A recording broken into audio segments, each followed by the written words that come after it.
Hello students, welcome to Nexus Math. आज की video में हम क्लास 12th चैप्टर 6 स्टार्ट कर रहे हैं, एप्लीकेशंस ऑफ डेरिवेटिव्स। चलिए स्टार्ट करते हैं इसका इंट्रोडक्शन वीडियो।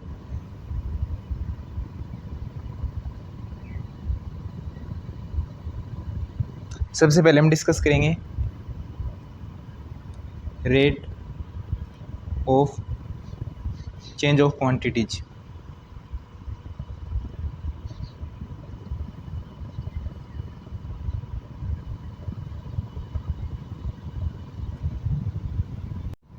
जैसे कि आपने फिजिक्स में पढ़ा होगा ना, if x is distance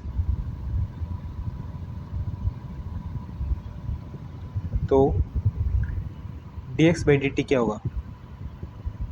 velocity होगी या फिर स्पीड होगी, यदि x डिस्टेंस है। इसी तरह से यदि हम डी बाई डी टी निकालते हैं तो क्या मिलेगा? एक्सेलरेशन।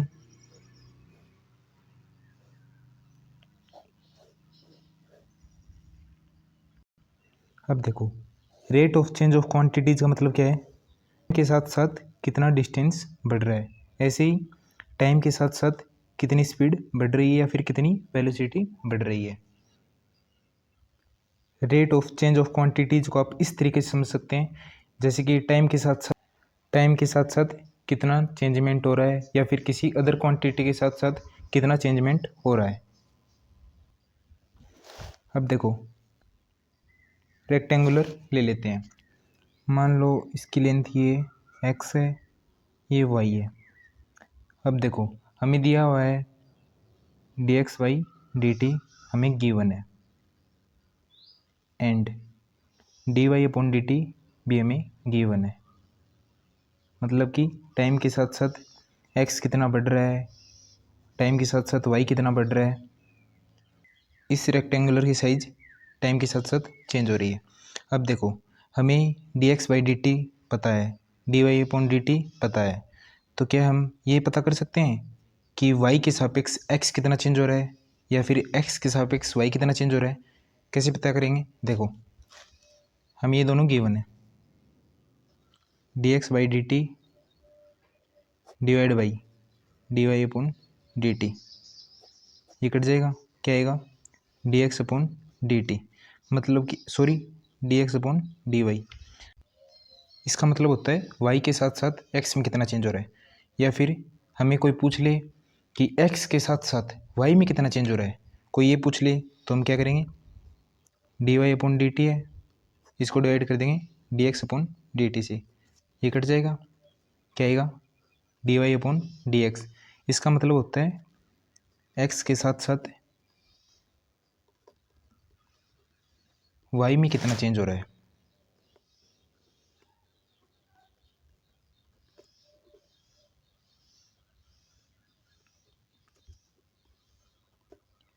आ गया इतना समझ में? अब देखो, चैप्टर का क्या नाम है? Applications of derivatives. मतलब कि डेरिवेटिव्स का यूज कहाँ होता है। जैसे कि कई बार कहते हैं ना कि साइन कोस टेन इनका यूज कहाँ होता है, कई बार कहते हैं ना, तो इस चैप्टर में आप यही सीखोगे कि साइन कोस टेन का यूज कहाँ कहाँ होता है। इस चैप्टर में हम फंक्शन के बारे में दो चीज़ें सीखेंगे। क्या क्या? एक तो इंक्रीजिंग फंक्शन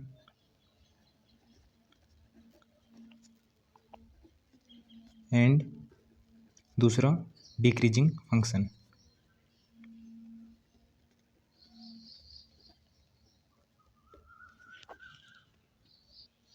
अब देखो, फंक्शन दो प्रकार का होता है, इंक्रीजिंग, दूसरा होता है डिक्रीजिंग।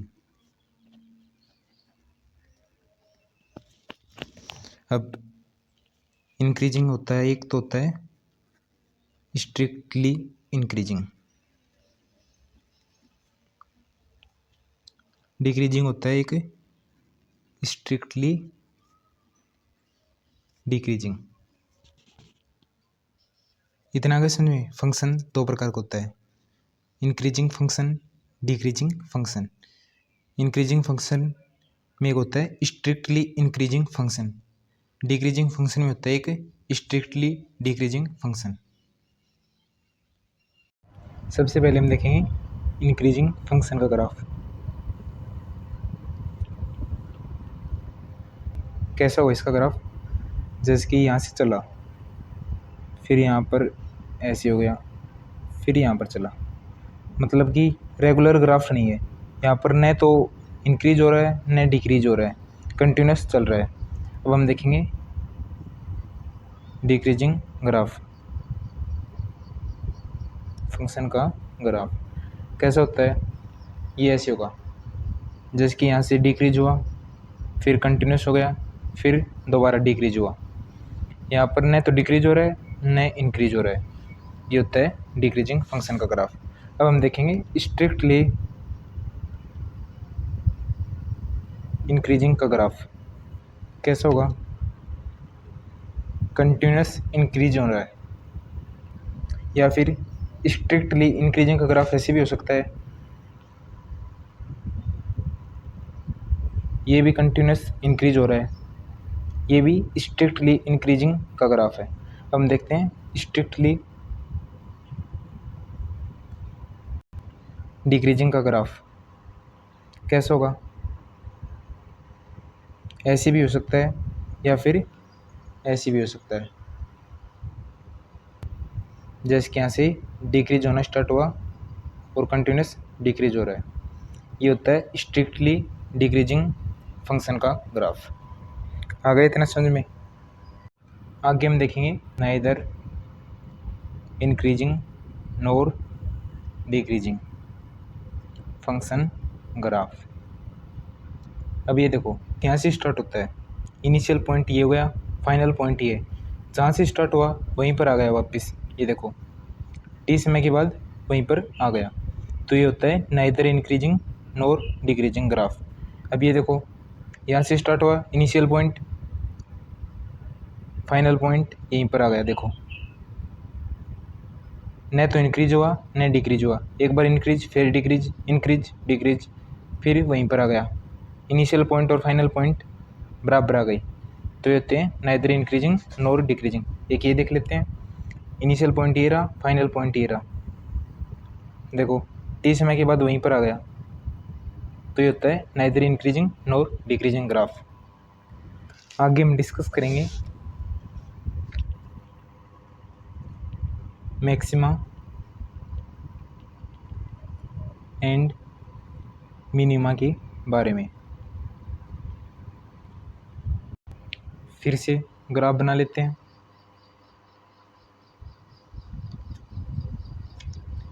ये y हो गया, ये x हो गया।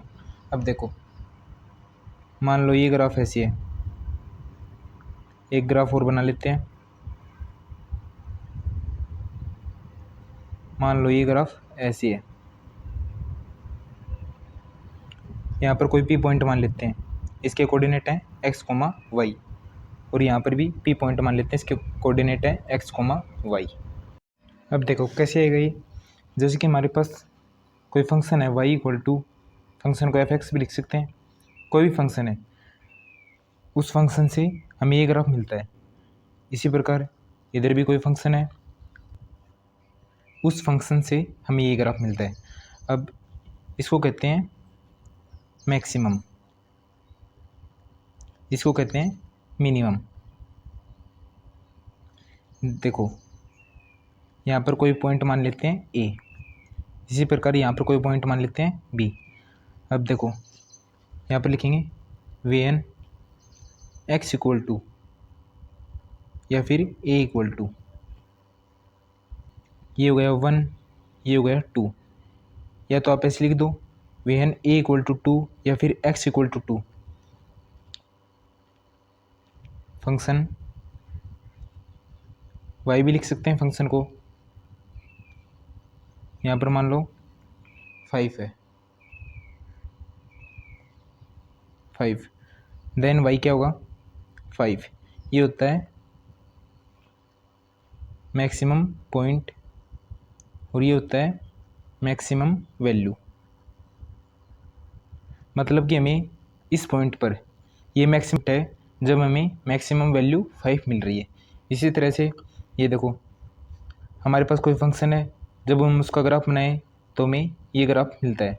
अब देखो, मान लो 1, ये हो गया 2, ये हो गया 3, वेन x इक्वल टू 3, यहाँ पर मान लेते हैं y क्या है 1 है, then function equal to y क्या मिला 1।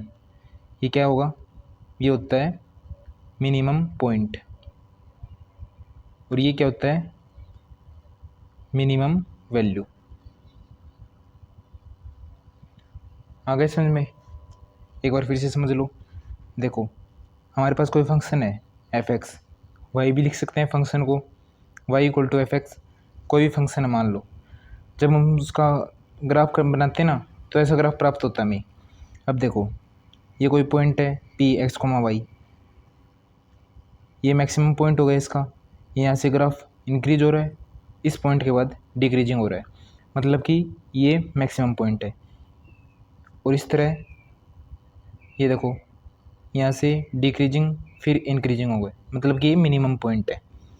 अब देखो, यहाँ पर x इक्वल टू 2 है, तो ये मैक्सिमम पॉइंट हो गया। मैक्सिमम पॉइंट पर मैक्सिमम वैल्यू कितनी मिली हमें 5। वैल्यू ऊपर की तरफ होती है, इधर पॉइंट होते हैं। आगे समझ में? इसी तरह से ये करना है। हो गया क्लियर? आगे हम थोड़ा सा डिस्कस कर लेते हैं एब्सोल्यूट मैक्सिमा, या इसको कहते हैं ग्लोबल मैक्सिमा, या फिर लोकल मैक्सिमा, और इसी तरह से ग्लोबल या फिर absolute minima and local minima. अब देखो, ग्राफ में जैसे कि ये पॉइंट है ए, इसको बी मान लेते हैं, इसको सी, इसको डी, इसको ई मान लेते हैं, इसको एफ, ये जी, ये एच। अब देखो, जो ग्राफ में ना सबसे नीचे, मतलब कि सबसे मिनिमम पॉइंट ये है, ई पॉइंट है ना ग्राफ में, ई पॉइंट है ग्राफ में, इसको कहते हैं हम एब्सोल्यूट मिनिमा या फिर ग्लोबल मिनिमा। और जो बच गए ना, और बाकी के पॉइंट मिनिमम पॉइंट बच गए ना, उनको कहते हैं हम लोकल मिनिमा। ये भी लोकल मिनिमा, ये भी लोकल मिनिमा। अब देखो, जो ग्राफ में हाईएस्ट वैल्यू ना, उसको कहते हैं हम ग्लोबल या एब्सोल्यूट मैक्सिमा, और जो बाकी की वैल्यू बच गई ना बी, एफ, एच, इनको कहते हैं हम लोकल मैक्सिमा। हो गया क्लियर? जो ग्राफ में मैक्सिमम वैल्यू होगी उसे ग्लोबल या एब्सोल्यूट मैक्सिमा, जो मिनिमम वैल्यू होगी उसे ग्लोबल मिनिमा या एब्सोल्यूट मिनिमा, और जो बाकी की बच गई उसे लोकल मिनिमा, और जो हाईएस्ट बाकी की बच गई उनको कहते हैं हम लोकल मिनिमा। एब्सोल्यूट मिनिमा या फिर एब्सोल्यूट मैक्सिमा के लिए क्लोज ब्रैकेट यूज करते हैं, और लोकल मिनिमा या फिर लोकल मैक्सिमा के लिए हम ओपन ब्रैकेट यूज करते हैं। अब देखो, मिनिमा, मैक्सिमा या फिर minimum point, maximum point, absolute minima, absolute maxima, local minima, local maxima, इनको फाइंड करने के टेस्ट देख लो। फर्स्ट होता है फर्स्ट ऑर्डर डेरिवेटिव टेस्ट, और सेकंड क्या होता है सेकंड ऑर्डर डेरिवेटिव टेस्ट। ये फाइंड करने के तरीके होते हैं, minima maxima, absolute minima, absolute maxima, इनको फाइंड करने के दो तरीके होते हैं, first order derivative test, second order derivative test. ये हम करेंगे डिस्कस आगे। आज की वीडियो में इतना ही। Thank you students for watching your channel Nexus Math. मिलते हैं नेक्स्ट वीडियो में। यदि कोई डाउट आए तो कॉल या व्हाट्सएप कर लेना 9461886752।